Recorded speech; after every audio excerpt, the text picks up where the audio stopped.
Welcome everyone to the Divorce Healing Center.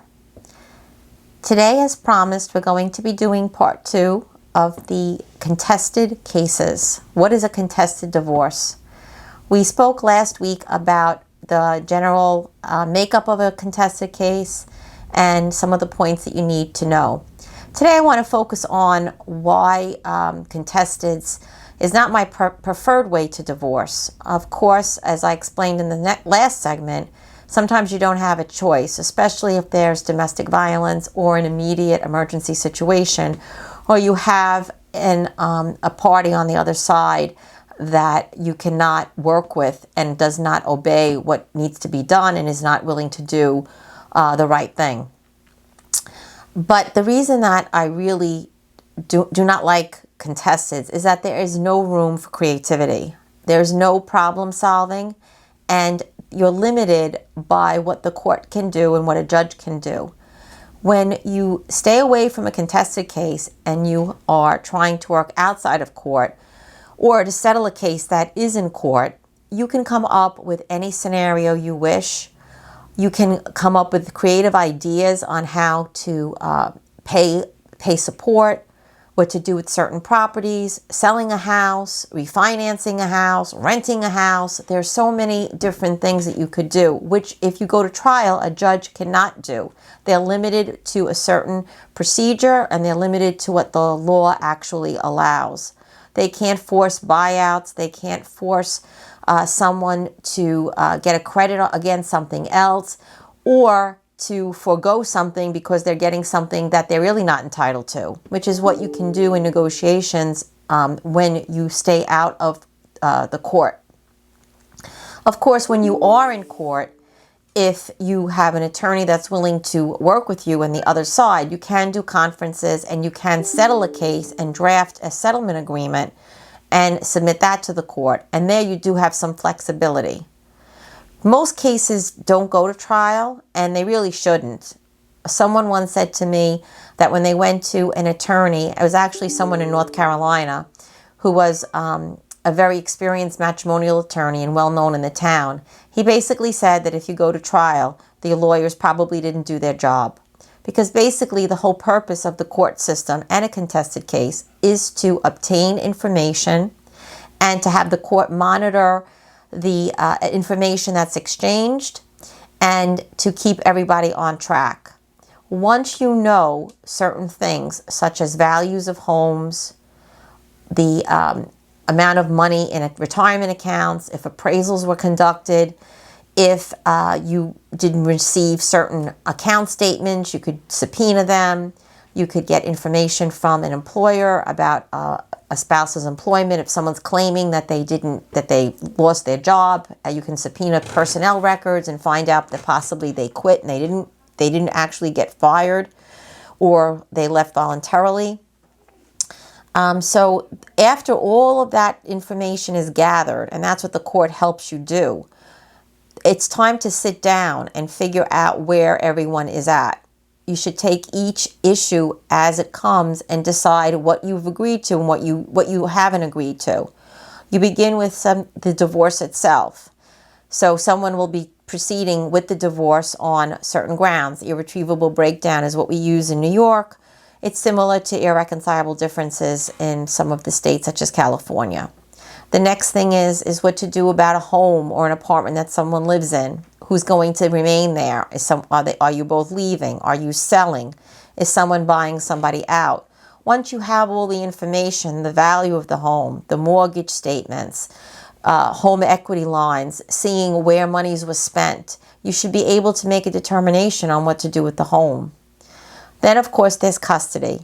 And hopefully you're not going to be trying custody. And hopefully if there was an issue about custody, after having an attorney for the child and possibly forensics, you'll be able at this point to come up with a parenting plan and learn to co-parent. Even if you don't have joint custody, the goal is to still co-parent, because the child deserves a relationship with both parents, and your ex-spouse will be in your life for the rest of the child's life, and particularly until the child turns 18.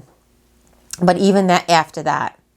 One of the reasons I like collaborative, and one of the things they told us at the very first training I went to, is you want to be able to attend a wedding and walk down the aisle with your daughter or son and not have problems because you're not speaking to your ex-spouse, or it's so tense that you can't even look at each other at the wedding.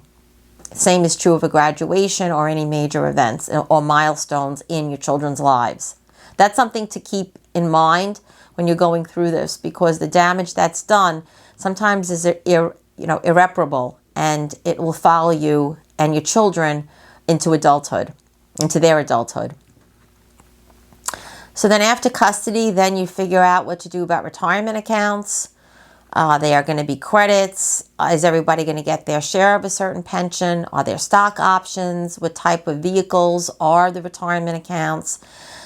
In my book, in my book, Divorce Now What, which I've spoken to you about, I go into great detail about finances, explaining all the different types of retirement accounts, and also I give a statement of net worth so that you have an understanding of what you need to know before entering into some type of a settlement agreement or to be able to participate in a contested case.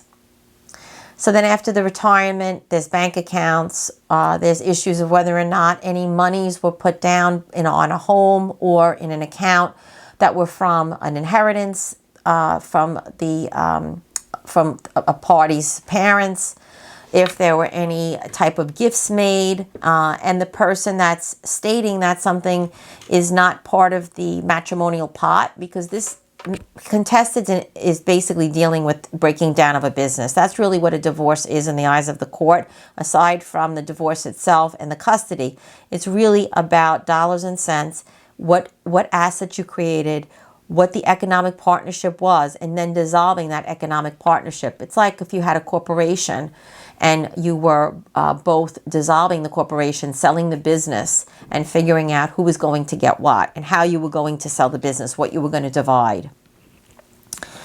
So after you've done all of those things, then you really should be able to enter into a settlement agreement. And if you can't agree, you should do a settlement agreement on what you do agree to. I mean, when attorneys say something to me like, I want a global settlement, I get so frustrated, because that is absolutely ludicrous. Why try an entire case if you can settle retirement, a home, bank accounts, debt? Debt is another big issue that you need to address in contested cases. If you're claiming debt was marital, you need to prove it. You need to give credit card statements, show that you had balances, what monies you spent to accumulate the credit card debt. If it was during the marriage and used for the marriage, then it's considered marital, and the parties have to share in it in some way, usually based on income, or it might be a 50-50. Many times credit card debt and other debts are paid off at the sale of a home or before dissolving a bank account or CD. But that's also very important. If you have debt where you have something such as a mink coat that was charged and you're keeping the mink coat, well, that's not something that your spouse is going to have to share in. Or if you put a car on a credit card and you're keeping the car, that is not something that they would share in as well. Same could be said for certain items that are purchased, furniture or hobbies that the person's going to keep. That would come out of the mix of the debts. So really, the whole court process is to get the information and to force people to have to deal with the divorce, force them to have to exchange information and analyze it, and then speak about what they've found. I mean, that's where I think the disconnect is a lot with the contested cases, and why I think it's also a frustrating process, because sometimes information is exchanged, but nobody looks at the information and nobody puts it together as to what would be a good settlement. It needs to be analyzed, and then you have to approach the other side and say, okay, well, we agree to this, we agree to that, we don't agree to this. How can we resolve this? We need more information. And if you speak, it's amazing how far you can get and how a case can be resolved. Unfortunately, many attorneys don't do this based on their own work ethic or because of their clients, and you suffer as a result.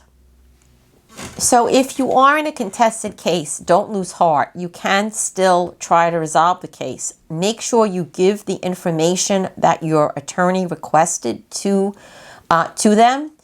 Make sure that whatever appraisals are needed, they are paid for. And if there's information that the appraiser needs, make sure you give it to them so that you can get the information, and then you can sit down and with the knowledge have a discussion with your attorney as to what would be the best options for you. Now, some of the things that are appraised are businesses. If someone has a business where they draw their income, that's considered a marital asset. Many factors are, many factors go into the business, whether or not it was before the marriage, whether or not the spouse worked in the business, if the spouse had any interest in the business, helped with the business. But so there's many levels of what an entitlement would be. However, you need an appraisal to determine what actually the business is worth and what income is being generated from it.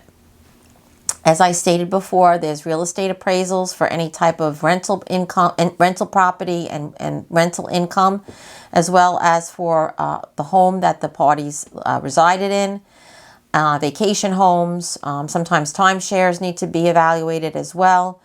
So there's like a whole list of things that need to be done. And usually the first court appearance with the judge, you will identify issues, and then they will order court appraisers, and they will give you time to come back after the appraisals are done to see where you're at and whether or not you're able to come up with an agreement or if there's anything further that you still need.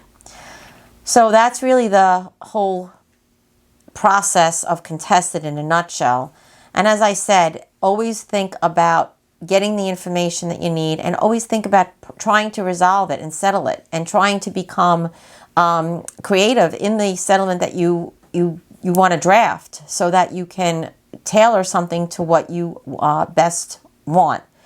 The process of contested is the same as the process of the other collaborative, mediation, and uncontested cases, because you're still gathering information, you're still going by what the law is, you're still doing problem solving and creative solutions on how best to co-parent, and also how to divide your assets and dissolve the business of your marriage. That's really what it is.